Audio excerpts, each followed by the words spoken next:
The function and calculation drop-downs down here allow you to basically change the current function or calculation of the cell or the field that's selected in the values area. So here in the field list, I have the sum of revenue selected, which is currently in the values area. So I can change that calculation.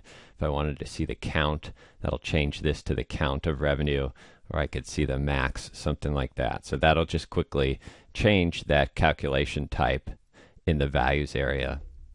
The auto sum count option just does what Excel natively does, which is determine if the field contains text, and then it'll do a count instead of sum.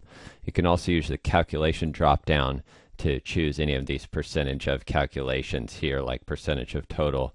That'll change the calculation to percentage of total, and it will also change the field name, which Excel does not natively do. So it's now changed the field name to percentage revenue of total, which is nice because you typically have to go manually change that if you insert one of these calculation functions.